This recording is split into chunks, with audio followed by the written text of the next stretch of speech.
Hi, my name is Troy Anderson. I'm the owner of Anderson Training Systems, a fitness coaching business located in Tempe, Arizona. I'm going to share with you today some real foundational movement coaching keys. And we're going to look at, I have a light bar here. It's going to be nice and easy for me to mobile for me to switch different movements very quickly. That's why I'm using this. But these movements can be applied to dumbbells, the barbell, kettlebells, bodyweight, anything. All the principles of these movements apply. We're going to look at today is how to do a proper squat, back squat that is, a proper lunge, and then we're going to also go ahead and look at how to prep for doing some jumping. So let's take a look at the squat first.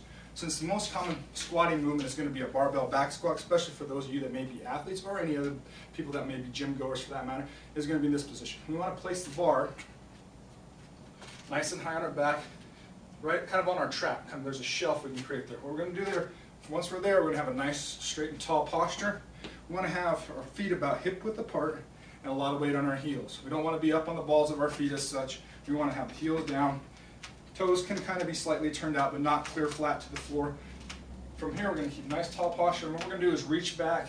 As we reach back, we're going to bend our knees and we're going to push our knees wide. So let's take a look at how this looks. We're going to also keep a nice vertical trunk. What we don't want to do is end up in this position. This is not a squat. This is kind of a bastardized good morning. It's not what we're trying to do here.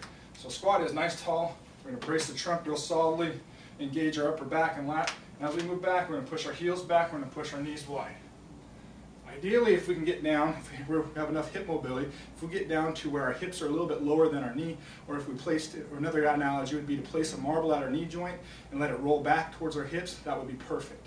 So again, I'm going to show you this angle for a couple more repetitions. Nice and tall, upper back engaged, glutes kind of squeezed a little bit, weight on heels, pushing back, push the knees wide, create some room for the hips, and then back up. One more.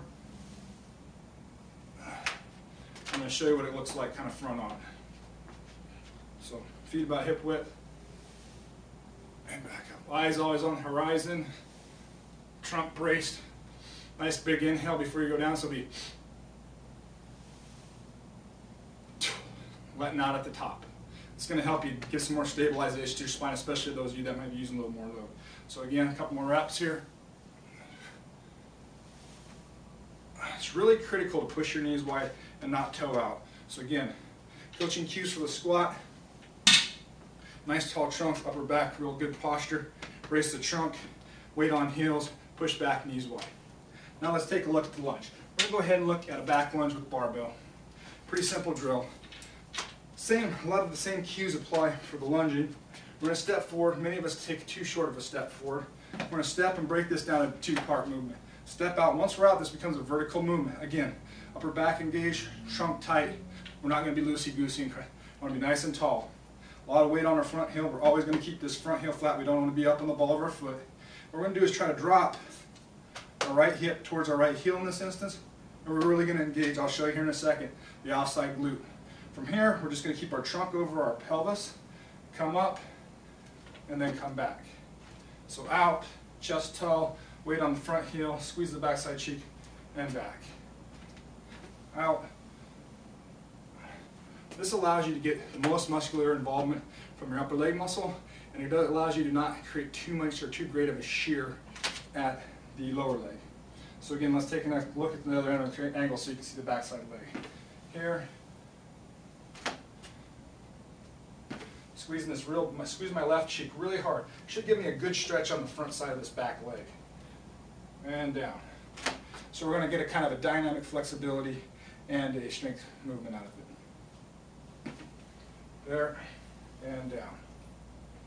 So those have been real simple lunges. Those are the drills. So we got the lunge, you're going to drop step into that, keep your backside cheek squeeze, low in the leg. What you can also do, and I'll show you without the bar here real quick, is when you go down in the movement, if you flex forward just a little bit at the trunk in this movement, not lean clear forward, but flex forward, you're going to get a little more involvement here from the backside of your leg, which is always a good thing for those of you that want to target this area to get gain some strength, or those of you athletes that want to really be able to utilize what we call your posterior chain. Many of us are very weak on the backside of the body, so that little bit of slight incline forward, again here, is going to allow you, we're not leaning or pressing, but tall, dropping here, creating a little bit more increased bend at the hip joint and pushing back off that heel. We always want to be on the heel. We don't want to be going forward. Okay? We allow that knee joint to work in a perfect hinge. Works really great. Now let's take a look at our jumps.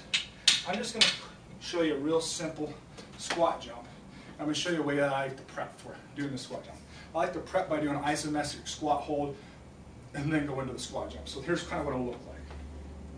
We're going to go arms out in front of us and we're just going to hold.